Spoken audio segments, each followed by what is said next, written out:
So good morning guys. तो चलिए start करते हैं आज के यानी कि 12 दिसंबर के इंपॉर्टेंट करंट अफेयर्स को। तो इस प्रश्न में आपसे पूछ रहे हैं अभी हाल ही में मध्य प्रदेश के मुख्यमंत्री कौन बने हैं, तो आंसर होगा मोहन यादव। आपको याद है अभी 5 राज्यों में विधानसभा इलेक्शन हुए, मिजोरम, तेलंगाना, छत्तीसगढ़, मध्य प्रदेश और राजस्थान। जिसमें मिजोरम की बात करें तो यहाँ पे ZPM यानी कि वहां की लोकल पार्टी है जोरम पीपुल्स मूवमेंट, इसके नेता को यहाँ पे मुख्यमंत्री चुना गया, उनका नाम है लाल दुहुमा। तेलंगाना में कांग्रेस की सरकार बनी, मुख्यमंत्री बने रेवंत रेड्डी। और छत्तीसगढ़, मध्य प्रदेश और राजस्थान में बीजेपी की सरकार बनी है, जिसमें अभी हम पढ़ रहे हैं मध्य प्रदेश में मुख्यमंत्री बन गए हैं मोहन यादव। आगे वाले प्रश्नों में हम छत्तीसगढ़ के बारे में भी पढ़ेंगे, लेकिन उससे पहले मध्य प्रदेश को क्लियर करते हैं। तो आपको याद रखना है मोहन यादव का नाम, ये मध्य प्रदेश के नए मुख्यमंत्री बन गए हैं। ये मध्य प्रदेश के 5वें मुख्यमंत्री बने हैं। इनसे पहले मुख्यमंत्री कौन थे? शिवराज सिंह चौहान। अच्छा, यहाँ पे 2 डेप्यूटी CM भी बने हैं, उनके नाम है जगदीश देवड़ा और राजेंद्र शुक्ला। और अभी आपको याद हो तो हमने पढ़ा भी था कि विधानसभा के लिए चुने जाने के बाद केंद्रीय जो कृषि मंत्री हमारे नरेंद्र सिंह तोमर, उन्होंने अपने पद से इस्तीफा दे दिया था। तो अब उनको मध्य प्रदेश विधानसभा का अध्यक्ष बनाया गया है। ये भी एक्स्ट्रा फैक्ट मैं आपको बता दूं। और 5 राज्यों में ये नए मुख्यमंत्री बन रहे हैं। जब भी इस तरह का प्रश्न करते हैं तो सारे मुख्यमंत्री मैं आपको बार बार रिवाइज कराता हूं, क्योंकि इनके नाम तो हमें याद होने ही चाहिए। अब देखो, बात यहाँ पे मध्य प्रदेश की है तो ये रहा मैप में MP। देखो, मध्य प्रदेश की कैपिटल भोपाल है। भारत का पहला ई-वेस्ट क्लिनिक आपको यहीं पे मिलेगा। मुख्यमंत्री आपने कहा कौन बन गए? मोहन यादव बन गए। और गवर्नर कौन है? मंगूभाई छगनभाई पटेल। अभी आपको याद होगा मध्य प्रदेश का ग्वालियर, ये भारत का 3रा संगीत का शहर बना था। इससे पहले 2 हैं, वाराणसी और चेन्नई। और इससे भी ज्यादा इंपॉर्टेंट याद रखना, भारत का पहला साहित्य का शहर कौन सा बना? लिटरेचर सिटी, केरल का कोझिकोड बना था। और ISO सर्टिफिकेट पाने वाला देश का पहला महिला पुलिस थाना ये भोपाल में है। और अभी मध्य प्रदेश का नया टाइगर रिजर्व बना था, 7वां टाइगर रिजर्व आप बोल सकते हो मध्य प्रदेश का। कौन सा? वीरांगना दुर्गावती टाइगर रिजर्व। अभी यहाँ पे मुख्यमंत्री कृषक मित्र योजना भी शुरू हुई थी। लाडली लक्ष्मी योजना यहाँ पे चलती है। एक मुख्यमंत्री लाडली बहना आवास योजना यहाँ पे शुरू हुई थी। एक लाडली बहना योजना भी है, जिसमें दी जाने वाली राशि को 1000 रुपए से बढ़ा के 1250 रुपए किया गया था। और यहाँ के पूर्व मुख्यमंत्री जी ने ओमकारेश्वर में आदि शंकराचार्य जी की 108 फीट ऊंची प्रतिमा का अनावरण किया था। उस स्टेचू का नाम समानता की प्रतिमा रखा, स्टेच्यू ऑफ वननेस। और अगर पूछे ना कि देश का पहला सौर शहर, सोलर सिटी, ये कौन सा बना? सांची, मध्य प्रदेश का सांची। भारत का पहला कार्यात्मक रूप से साक्षर जिला मध्य प्रदेश का मंडला जिला बना था। और नेशनल स्मार्ट सिटी अवार्ड 2022 में सिटीज की लिस्ट में बात करोगे तो पहले नंबर पे इंदौर था। और स्टेट की लिस्ट में बात करोगे तो पहले नंबर पे मध्य प्रदेश था। और देश का पहला यूनिटी मॉल ये किस राज्य में बनाया जाएगा? मध्य प्रदेश के उज्जैन में। अभी टाइगर के ऊपर रिपोर्ट आई थी, आपको बताइए टाइगर स्टेट हम मध्य प्रदेश को कहते हैं, सबसे ज्यादा टाइगर यहीं पे मिलते हैं। लेकिन डेटा के अनुसार पूछेंगे ना कि नंबर में बताओ कितने हैं अभी, तो 785 है यहाँ पे। अभी मध्य प्रदेश ने यूनाइटेड नेशन पॉपुलेशन फंड की सहायता से जस्ट आस्क नाम से एक AI चैटबॉट भी लॉन्च किया था। भारत का पहला जियोलॉजिकल पार्क बनेगा मध्य प्रदेश के जबलपुर में। और यह भी इंपॉर्टेंट है कि प्रधानमंत्री जी ने अभी किस राज्य से राष्ट्रीय सिकल सेल एनीमिया उन्मूलन मिशन शुरू किया था? मध्य प्रदेश के शहडोल से। वैसे आप जानते होंगे world sickle cell anaemia awareness day ये हम 19 जून को मनाते हैं। और हमारा लक्ष्य क्या है? सिकल सेल एनीमिया को खत्म करने का 2047 का है। तो यहाँ पे मध्य प्रदेश से काफी इंपॉर्टेंट पॉइंट्स मैंने आपको रिवाइज कराए। ये बिल्कुल लेटेस्ट करंट अफेयर्स के पॉइंट्स हैं, इनको ध्यान में रखना। अगला प्रश्न देखते हैं। चलो फिर बताओ, अभी दिसंबर 2023 में भारत और किस देश के बीच में विनबैक्स 2023 अभ्यास का आयोजन किया गया? तो आंसर होगा वियतनाम। तो विनबैक्स 2023 ये एक्सरसाइज है। देखो नाम से पता चल जाएगा, वी मतलब वियतनाम हो गया, IN मतलब इंडिया हो गया। Bilateral exercise. इस बार इसका 4था संस्करण है। कब से कब तक? 11 से लेके 21 दिसंबर 2023 तक। कहां पे हुआ? वियतनाम के हनोई में। इस बार इसका 4था संस्करण है। तो पहला संस्करण इसका 2018 में हुआ था मध्य प्रदेश के जबलपुर में।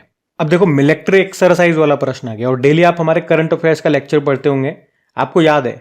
अब मैं क्या करूंगा, 2023 के जितने भी मिलिट्री एक्सरसाइज आपने करंट अफेयर्स में पढ़े हैं वो सारे हम रिवाइज करने वाले हैं। तो अगर आपको याद है तो साथ साथ बोलते हुए चलना, इससे चीजें आपको कंटेस्ट होती हुई चलेगी, मतलब याद होती हुई चलेंगी। जैसे कि आपको याद है ब्राइट स्टार एक्सरसाइज, इसका आयोजन मिश्र ने किया था, पहली बार भारतीय वायुसेना ने हिस्सा लिया। ऑस इंडेक्स एक्सरसाइज भारत और ऑस्ट्रेलिया के बीच में हुआ, ये कहाँ पे? सिडनी में हुआ। सी सेट एक्सरसाइज इसको होस्ट किया सिंगापुर ने, भारत ने पहली बार इसमें हिस्सा लिया था। फुल फॉर्म होती है south east Asia corporation and training. और इंडियन एयरफोर्स और तरंग शक्ति एक्सरसाइज 2024 में इसका आयोजन होगा, इंडियन एयरफोर्स इसका आयोजन करेगी। जायद तलवार एक्सरसाइज भारत और यूनाइटेड अरब अमीरात के बीच में हुआ ये दुबई में। और पैसेज एक्सरसाइज भारत और सऊदी अरब के बीच में हुआ ये सऊदी अरब के जेद्दा में।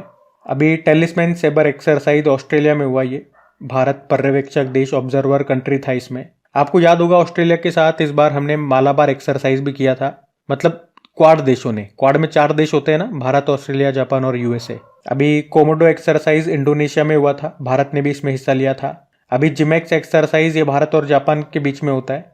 अभी जो 7वां संस्करण इसका हुआ था कहाँ पे, विशाखापत्तनम में। वैसे अभी जापान के साथ 2 और एक्सरसाइज किए थे हमने, धर्मागार्जन और वीरगार्जन एक्सरसाइज, कहाँ पे, जापान में ही। और अभी सेल्वेक्स एक्सरसाइज भारत और यूएस के बीच में हुआ ये, केरल के कोच्चि में। नोमैडिक एलिफेंट एक्सरसाइज भारत और मंगोलिया के बीच में हुआ ये, मंगोलिया की कैपिटल उलन बतौर में। और अल मोहद अल हिंदी एक्सरसाइज भारत और सऊदी अरब के बीच में हुआ ये, सऊदी अरब में। एक था एक्सरसाइज, एक ये हो गया, और एक एक्वेरियन एक्सरसाइज, ये दोनों हम मालदीव के साथ करते हैं। समुद्र शक्ति एक्सरसाइज भारत और इंडोनेशिया के बीच में हुआ था ये, कहाँ, बाटम इंडोनेशिया में। और अजय वॉरियर एक्सरसाइज भारत और यूके के बीच में हुआ ये, कहाँ पे, यूके में। और यूके के साथ अभी हमने कोंकण एक्सरसाइज भी किया था अरब सागर में। और कोप इंडिया एक्सरसाइज भारत और यूएस के बीच में हुआ ये, पश्चिम बंगाल में। जबकि स्लाइनेक्स एक्सरसाइज भारत और श्रीलंका के बीच में हुआ ये, कोलंबो में। बोल्ड कुरुक्षेत्र एक्सरसाइज भारत और सिंगापुर के बीच में हुआ ये। अभी सिंगापुर के साथ आपने अग्नि वॉरियर एक्सरसाइज भी किया था। सिम्बेक्स एक्सरसाइज भी हम करते हैं सिंगापुर के साथ में ही। और फ्रिंजेक्स एक्सरसाइज भारत और फ्रांस के बीच में हुआ ये, केरल के तिरुवनंतपुरम में। एफ इंडेक्स एक्सरसाइज ये भारत और 25 अफ्रीकी देशों के बीच में हुआ ये, पुणे के औंध सैन्य स्टेशन में। डस्ट लेक एक्सरसाइज भारत और उज्बेकिस्तान के बीच में हुआ ये, उत्तराखंड के पिथौरागढ़ में हुआ। पहली बार अभी मिस्र के साथ हमने साइक्लोन 1 नाम का एक्सरसाइज किया था राजस्थान में। और अभी युद्ध अभ्यास एक्सरसाइज भारत और यूएस के बीच में हुआ ये, अलास्का में। FTX यानी कि फील्ड ट्रेनिंग एक्सरसाइज ये रशिया के मॉस्को में हुआ था, भारत ने हिस्सा लिया। और अभ्यास चक्रवात, इसका आयोजन इंडियन नेवी ने किया था गोवा में। संप्रीति एक्सरसाइज भारत और बांग्लादेश के बीच में हुआ ये, मेघालय की उमरोई में। ASEX-01N यानी कि पहला आसियान संयुक्त सैन्य अभ्यास है ये, इंडोनेशिया के नातुना द्वीप समूह में हुआ। हरिमऊ शक्ति एक्सरसाइज भारत और मलेशिया के बीच में हुआ, मेघालय की उमरोई में। मिलन एक्सरसाइज इंडियन नेवी इसका आयोजन करेगी 2024 में विशाखापत्तनम में। एक काजिंद एक्सरसाइज भी याद रखना, भारत और कजाकिस्तान के बीच में हुआ ये, कजाकिस्तान में। तो ये 2023 के लगभग सारे इंपॉर्टेंट एक्सरसाइज मैंने आपको रिवाइज कराए हैं, इनको आप ध्यान में रखना। मतलब आप ये सोच सकते हो कि पढ़ तो हम डेली करंट अफेयर्स वाली क्लास रहे हैं, लेकिन इन्हीं क्वेश्चन के बीच में मैंने आपको टॉपिक वाइज करंट अफेयर्स भी पढ़ा दिया। जैसे इसमें हमने मिलिट्री एक्सरसाइज का निपटारा कर दिया। कुछ ऐसे बीच बीच में टॉपिक आते हैं तो मैं आपको सारा रिवाइज करा देता हूं।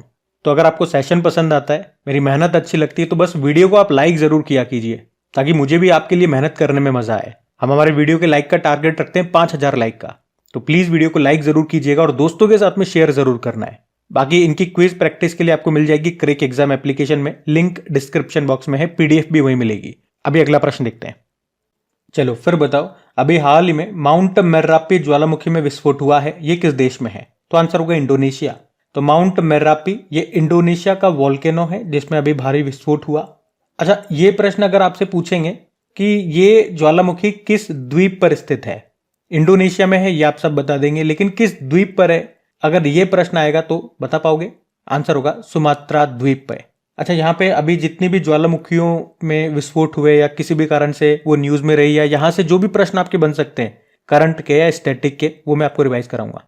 जैसे कि आपसे पूछा जाए विश्व का सबसे ऊंचा सक्रिय ज्वालामुखी कौन सा है? माउंट कोटोपेक्स इक्वेडोर में है। अच्छा, वो कौन सा महाद्वीप है जहाँ पे एक भी ज्वालामुखी नहीं है? ऑस्ट्रेलिया। और भूमध्य सागर का प्रकाश स्तंभ किसे कहते हैं? भूमध्य सागर यानी कि मेडिटेरियन सी, प्रकाश स्तंभ यानी कि लाइट हाउस। तो स्ट्राम्बोली ज्वालामुखी को ये मिलेगा आपको इटली में। एक बार ये प्रश्न आया था एग्जाम में, इसी पे आया था कि ये जो स्ट्राम्बोली ज्वालामुखी है ये किस द्वीप पर स्थित है? तो आंसर होगा लिपारी द्वीप पर। इसी तरह से इटली में आपको एटना ज्वालामुखी मिलेगा, ये सिसिली द्वीप पर है। और इटली में ही विशुवियस ज्वालामुखी भी आपको मिलेगा। अच्छा, ये भी अच्छा प्रश्न है, भारत में एकमात्र सक्रिय ज्वालामुखी ये है, कौन सा? बैरन द्वीप पर बैरन ज्वालामुखी अंडमान निकोबार में मिलेगा आपको। बाकी देखो किलायू ज्वालामुखी हो गया, मोना लोआ ज्वालामुखी हो गया, ये आपको अमेरिका में मिलेंगे हवाई द्वीप पर। एक क्राकातोआ ज्वालामुखी सुना होगा, माउंट मेरापी अभी हमने पढ़ा, माउंट सिनाबुंग हो गया, सेमेरू ज्वालामुखी हो गया, ये सब आपको इंडोनेशिया में मिलेंगे। अच्छा, ये प्रश्न स्टैटिक प्रश्न बनता है, एग्जाम में पूछा गया था एक बार कि ज्वालामुखी में सबसे ज्यादा कौन सी गैस निकलती है, तो जल वाष्प, वाटर वेपर। और आप जानते ही हो रिंग ऑफ फायर ये किस महासागर में स्थित है, प्रशांत महासागर। और इसके आसपास या इसके ऊपर जो भी देश आते हैं वहां पे प्राकृतिक आपदाएं आती रहती है, भूकंप आ जाते हैं, सुनामी आ जाती है, ज्वालामुखी फटते रहते हैं। अच्छा, ये भी अच्छा प्रश्न है, पृथ्वी का सुरक्षा वॉल्व किसे कहते हैं, तो ज्वालामुखी को ही कहते हैं। तो ज्वालामुखी से संबंधित ये मोस्ट इंपॉर्टेंट प्रश्न है, मैंने आपको यहाँ पे कराया, इनको ध्यान में रखना। और ये नई बात नहीं है, जब भी वॉल्केनो वाला प्रश्न आता है मैं बार बार ये शीट आपको रिपीट कराता हूँ, तो आपको ये याद भी हो गई होंगी। अभी बढ़ते हैं आगे। फिर बताइए, अभी हाल ही में 27वां अंतरराष्ट्रीय निवेश सम्मेलन 2023 का मेजबान देश कौन सा है, तो आंसर होगा भारत। यानी कि हम बात कर रहे हैं यहाँ पे इंटरनेशनल इन्वेस्टमेंट कॉन्फ्रेंस 2023 की, जिसको होस्ट किया भारत ने। याद रखना, भारत में पहली बार इसका आयोजन हुआ है। कहाँ पे हुआ, नई दिल्ली में। नई दिल्ली में जो यशोभूमि सेंटर है वहां पे, आपको याद होगा यहीं पे पार्लियामेंट्री P20 समिट भी हुई थी, यहीं पे हुई थी। और हम ये निवेश सम्मेलन की बात करें तो इस बार ये इसका 27वां संस्करण है। अच्छा, यहाँ पे एक और पॉइंट मैं आपको बता दूं कि अभी पहली बार ही भारत में भारतीय कला, वास्तुकला और डिजाइन सम्मेलन भी हुआ है, वो भी नई दिल्ली में हुआ है, जिसको प्रधानमंत्री जी ने शुरू किया। अच्छा, 2023 में भारत ने क्या क्या चीजों को होस्ट किया, अभी वो मैं आपको बताता हूँ। आपको याद होगा तो एक तो पिछले साल 2022 में जो इंटरपोल की 90वीं बैठक हुई थी वो भारत में ही हुई थी। और इस साल का तो पता ही है, 2023 में 91 नंबर की जो इसकी बैठक हुई, कहाँ पे हुई, ऑस्ट्रिया की कैपिटल वियना में। भारत ने 2023 में अभी शंघाई कोऑपरेशन ऑर्गेनाइजेशन की बैठक का आयोजन किया, G20 को होस्ट किया। अभी वासेनार एग्रीमेंट का हेड बनाया गया भारत को। मेंस हॉकी वर्ल्ड कप को होस्ट किया भारत ने। वुमेन्स बॉक्सिंग चैंपियनशिप को होस्ट किया। ICC मेंस वर्ल्ड कप अभी भारत में हुए। और अभी 2023 में मिस वर्ल्ड का आयोजन भी भारत में होगा, 71 नंबर का। और अगले साल 2024 में याद रखना क्वाड समिट को होस्ट करेगा भारत। और अभी पहली बार ही इसी साल पेटा ट्रेवल मार्ट 2023 को भी होस्ट किया भारत ने, नई दिल्ली में हुआ था। पेटा मतलब हो गया पैसिफिक एशिया ट्रेवल एसोसिएशन। तो इन सब कारण से न्यूज में था भारत, ध्यान में रखना। बढ़ते हैं आगे। चलो फिर बताओ, अभी हाल ही में विष्णु देव साय ये किस राज्य के मुख्यमंत्री बने, तो आंसर होगा छत्तीसगढ़। तो छत्तीसगढ़ के भी मुख्यमंत्री चुने जा चुके हैं, नाम याद रखना है विष्णु देव साय। बाकियों के आप जानते ही हो, जैसे अभी मिजोरम के बने थे लाल दुहोमा, तेलंगाना के बने रेवंत रेड्डी, मध्य प्रदेश के कौन बने, मोहन यादव, और छत्तीसगढ़ के विष्णु देव साय। और आप यूं भी कह सकते हो ये छत्तीसगढ़ के पहले आदिवासी मुख्यमंत्री बन गए हैं। इन्होंने कुनकुरी विधानसभा सीट से चुनाव जीता है। और यहाँ पे बीजेपी की सरकार है ना, तो बीजेपी ने 90 में से 54 सीटें जीती है। अब बात छत्तीसगढ़ की है तो ये रहा मैप में छत्तीसगढ़। देखो, छत्तीसगढ़ की कैपिटल रायपुर हो गई। गवर्नर कौन है, विश्वभूषण हरिचंद्रन। अभी आपको याद होगा युवा मितान परिवहन योजना शुरू हुई यहाँ पे। मुख्यमंत्री ग्रामीण आवास न्याय योजना शुरू हुई थी। मुख्यमंत्री वृक्ष संपदा योजना शुरू हुई थी। अभी छत्तीसगढ़ के नागरी दूबराज चावल को GI टैग मिला था। छेरा महोत्सव यहाँ पे मनाया जाता है। मुख्यमंत्री मितान योजना यहाँ की है। यहाँ पे जो कौशल्या मातृत्व योजना है उसमें क्या है, दूसरी बेटी के जन्म पे 5,000 रुपए दिए जाते हैं। एक पंडवानी नृत्य बहुत फेमस है यहाँ का, याद रखना। और इसकी पहली महिला कलाकार का नाम पूछा जाए तो तीजन बाई आंसर होगा। एक लेमरू हाथी अभ्यारण्य भी पूछा जा चुका है एग्जाम में, ये भी छत्तीसगढ़ का है। वैसे इंद्रावती नेशनल पार्क है यहाँ पे, कंगेर घाटी नेशनल पार्क यहाँ पर है, गुरु घासीदास नेशनल पार्क यहाँ पर है। तो यह है आपका छत्तीसगढ़, ध्यान रखना। अगला प्रश्न देखते हैं। चलो फिर बताओ, हाल ही में वैश्विक जलवायु परिवर्तन प्रदर्शन सूचकांक में भारत कौन से स्थान पर है, तो आंसर होगा 7वें स्थान पे। यहां हम बात कर रहे हैं क्लाइमेट चेंज परफॉर्मेंस इंडेक्स की। इसको किसने जारी किया, जर्मन वॉच संस्थान है। मतलब ये इंडेक्स बताता है कि जो क्लाइमेट चेंज हो रहा है, जो जलवायु परिवर्तन हो रहा है, उसको रोकने के लिए कौन सा देश कितना काम कर रहा है, उसके बिहाफ पे ये रैंकिंग तैयार की गई है, ये इंडेक्स तैयार किया गया। लेकिन इसकी खास बात बताऊं, इसमें टॉप 3 देशों में किसी को भी नहीं रखा। मतलब पहला, दूसरा और तीसरे रैंक पे कोई भी देश नहीं है। क्यों नहीं है, क्योंकि किसी भी देश ने इस रैंकिंग पर आने के जो क्राइटेरिया होते हैं, जो योग्यता होती है, उसको हासिल नहीं किया। तो फिर चौथे नंबर पे कौन सा देश आएगा? डेनमार्क है। पांचवें पे एस्टोनिया है। छठे पे फिलीपींस हो गया और फिर भारत 7वें नंबर पर है। पिछली बार हमारी 8वीं रैंक थी, तो इस बार हमने एक इंप्रूवमेंट ही किया है। सबसे लास्ट में कौन है? लास्ट 67 नंबर पे है सऊदी अरब। अब देखो रैंकिंग इंडेक्सेस वाला प्रश्न आ गया, तो 2023 के सारे इंपॉर्टेंट रैंकिंग में आपको एक बार फिर से रिवाइज कराऊंगा। देखो आज का सेशन हो सकता है मैंने बहुत सारा आपको भर भर के रिवीजन कराया, हो सकता है थोड़ा सा लेंदी हो जाए, तो लेंदी अगर वीडियो हो रहा है तो आपके रिवीजन वाले पार्ट से हो रहा है। तो इस बात के लिए मुझे कमेंट मत करना कि वीडियो लेंदी हो गया। मेरी कोशिश रहती है 25 मिनट के अंदर अंदर करा दूं, लेकिन कभी कभी थोड़ा बहुत ऊपर नीचे हो जाता है। आप ही का कंटेंट आ रहा है, मैं कोई गाने नहीं गा रहा हूं यहाँ पे। तो चलो क्विक रिवीजन करेंगे अभी।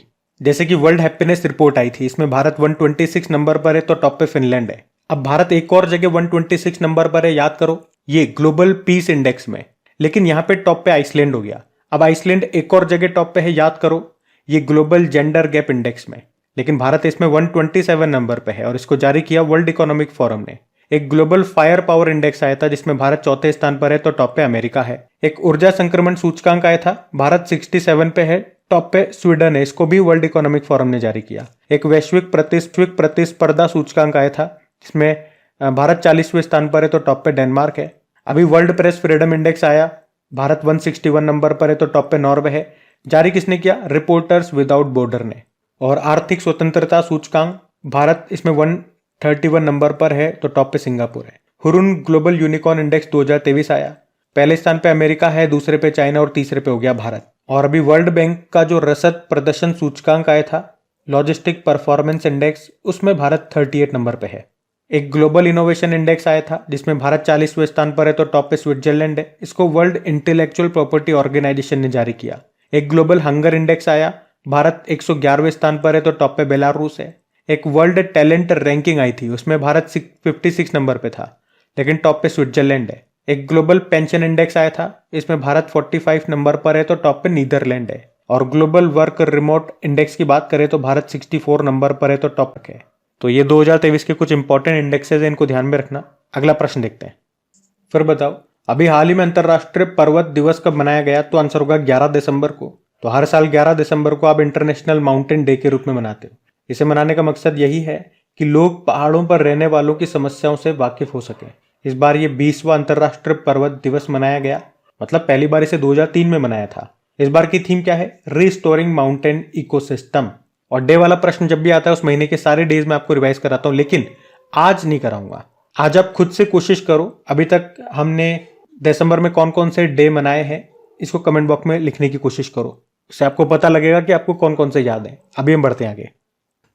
चलो फिर बताओ, अभी हाल ही में वर्ष 2023 के अंत में एटीपी रैंकिंग में शीर्ष स्थान किसे मिला? एटीपी मतलब एसोसिएशन ऑफ टेनिस प्रोफेशनल, तो आंसर होगा नोवाक जोकोविच। तो टेनिस एटीपी रैंकिंग की बात कर रहे हैं यहाँ पे, और इसमें पुरुषों में टॉप पर नोवाक जोकोविच है। याद रखना ये सर्बिया के टेनिस प्लेयर हैं, और आप जानते ही होंगे 2023 में इन्होंने 3 ग्रैंड स्लैम जीते थे, ऑस्ट्रेलियन ओपन, फ्रेंच ओपन और यूएस ओपन। वैसे इनके पूरे जीवन काल में टोटल 24 ग्रैंड स्लैम जीते इन्होंने, और आप कह सकते हो टोटल 24 ग्रैंड स्लैम जीतने वाले ये पहले टेनिस प्लेयर हैं। अब आप कहोगे कि यार साल में तो 4 ग्रैंड स्लैम होते हैं, 3 इन्होंने जीत लिए, एक कौन सा रह गया? विंबलडन ओपन, उसको जीता था कार्लोस अल्काराज ने। वो स्पेन के प्लेयर हैं और वो इस रैंकिंग में दूसरे स्थान पर है। और आप ये पॉइंट भी कह सकते हो कि नोवाक जोकोविच 8वीं बार फर्स्ट रैंक पे रहे हैं, 8वीं बार पहली रैंक इन्होंने हासिल की है। अच्छा, ये तो पुरुषों की रैंकिंग की हमने बात कर ली। यहीं पे अगर महिलाओं के रैंकिंग की हम बात करें तो उसमें टॉप पर ईगा स्विटेक है, ये पोलैंड की टेनिस प्लेयर हैं। अब आप लोग मुझे बताएंगे साल में जो 4 ग्रैंड स्लैम होते हैं, Australian open, French open, Wimbledon open और यूएस ओपन, इसमें कौन सा वाला ग्रैंड स्लैम ईगा स्विटेक ने जीता था वुमेन सिंगल में? और आप जानते भी होंगे अभी इन्फोसिस की ग्लोबल एम्बेसडर ईगा स्विटेक ही बनी थी राफेल नडाल के साथ। राफेल नडाल ये स्पेन के हैं, ध्यान रखना ये पॉइंट्स। बढ़ते आगे। चलो फिर बताओ, अभी किस राज्य ने महालक्ष्मी योजना शुरू की? तो आंसर होगा तेलंगाना। आप जानते हो तेलंगाना के भी नए मुख्यमंत्री बने रेवंत रेड्डी, ये कांग्रेस पार्टी से हैं, और अभी इन्होंने ये महालक्ष्मी योजना को शुरू किया है, जिसके तहत राज्य की महिलाएं, लड़कियां और ट्रांसजेंडर ये फ्री में बस यात्रा कर सकेंगी, और इसमें सरकार महिलाओं को हर महीने 2500 रुपये भी देगी। इसके अलावा अभी तेलंगाना सरकार ने राजीव आरोग्य श्री स्वास्थ्य योजना भी शुरू की है, जिसके तहत 10 लाख रुपए का बीमा कवरेज दिया जाएगा, यानी कि हेल्थ कवरेज दिया जाएगा। अच्छा, अभी कुछ योजनाएं मैं आपको रिवाइज कराऊं तो आपको याद है अम्मा और बहिनी योजना, इसको सिक्किम ने शुरू किया था। हर घर गंगा जल कार्यक्रम बिहार ने शुरू किया। प्राणवायु देवता पेंशन योजना को हरियाणा ने शुरू किया। क्रैच नीति शुरू करने वाला पहला राज्य भी हरियाणा है। वन टैप वन ट्री अभियान उत्तर प्रदेश ने शुरू किया। और केंद्र सरकार ने दुष्कर्म पीड़ित नाबालिग लड़कियों के लिए कौन सी योजना शुरू की? मिशन वात्सल्य योजना। आजादी के अमृत महोत्सव के समापन के लिए केंद्र सरकार ने कौन सा अभियान शुरू किया? मेरी माटी मेरा देश अभियान। और मेरा बिल मेरा अधिकार योजना, ये हरियाणा ने शुरू की। तो यहाँ पे 10 इंपॉर्टेंट योजनाओं का मैंने आपको रिवीजन कराया, ध्यान में रखना। अगला प्रश्न देखते हैं। फिर बताओ, अभी हाल ही में भारतीय नौसेना अकादमी केरल में आयोजित सेलिंग रेगाटा का एडमिरल कप 2023 का विजेता कौन रहा? तो आंसर होगा इटली। तो अभी भारतीय नौसेना अकादमी केरल में एडमिरल कप 2023 का आयोजन हुआ। एडमिरल कप इसे ही बोलते हैं सेलिंग रेगाटा, यानी कि एक नौकायान रेस है ये। इसका आयोजन किसने किया? भारतीय नौसेना अकादमी ने। होस्ट किया केरल ने। केरल के एजिमाला जिले में इसका आयोजन हुआ, जिसमें विजेता रहा इटली और उप विजेता इसमें भारत था। तो गाइस, ये था आज का आपका करंट अफेयर्स का सेशन। उम्मीद करूंगा सेशन अच्छा लगा होगा। और एक बार फिर से याद दिला रहा हूं, प्लीज वीडियो को लाइक जरूर कीजिएगा। आपका एक छोटा सा लाइक, सिर्फ आपको एक बटन पे टैप करना है, लाइक के बटन पे, वो मेरे पूरे दिन की मेहनत जो इस वीडियो को बनाने में लगती है वो उसे फुलफिल कर देगा। और अपने दोस्तों के साथ में शेयर करना मत भूलिएगा प्लीज। अपने स्टडी ग्रुप्स में दोस्तों के साथ में शेयर जरूर करना। क्विज के बारे में मैंने आपको बता दिया, पीडीएफ मैंने आपको बताई दी है, क्रैक एग्जाम एप्लीकेशन में मिलेगी, लिंक डिस्क्रिप्शन बॉक्स में है। और अगर वीडियो को पहली बार देख रहे हैं तो चैनल को सब्सक्राइब करके बेल आइकन को प्रेस जरूर कीजिएगा, ताकि आने वाले वीडियोस के नोटिफिकेशन आपको मिल सके। अभी कल का करंट अफेयर्स का क्विक रिवीजन करते हैं और फिर सेशन एंड करते हैं। तो पहला प्रश्न पूछा था कि भारतीय नौसेना में युद्धपोत की कमान संभालने वाली पहली महिला अफसर बनी है प्रेरणा देवस्थली। फिर पूछा, गतिशील भूजल संसाधन मूल्यांकन रिपोर्ट 2023 के अनुसार सर्वाधिक भूजल वृद्धि वाला राज्य पश्चिम बंगाल। देश का पहला बुलेट ट्रेन स्टेशन कहाँ बनकर तैयार हुआ? अहमदाबाद। अस्पताल और शैक्षणिक संस्थाओं को यूपीआई भुगतान के लिए आरबीआई द्वारा निर्धारित बढ़ी हुई लेन देन सीमा क्या है? 5 लाख रुपए। किस राज्य की लाकाडोंग हल्दी को जीआई टैग मिला? मेघालय। अभी मिस्र के रिमोट सेंसिंग उपग्रह मिस्र सेट 2 को लॉन्च किया चाइना ने। विश्व रेडियो संचार सम्मेलन 2023 का आयोजन कहाँ पे हुआ? यूनाइटेड अरब अमीरात। QS world university sustainability ranking 2024 में पहले स्थान पर रहा टोरंटो यूनिवर्सिटी रहा है। Forbes Asia heroes of philanthropy 2023 सूची में किसे स्थान मिला? तो उपर्युक्त तीनों इसका उत्तर होगा। अभी कल का होमवर्क प्रश्न देखते हैं और सेशन एंड करते हैं। तो कल की वीडियो में पूछा था 2023 का शस्त्र रामानुजन पुरस्कार मिला किसे? तो आंसर होगा रेक्सिन यांग झांग को। आप सभी ने प्रश्न का बिल्कुल सही उत्तर दिया। अब ये आज का आपका होमवर्क प्रश्न।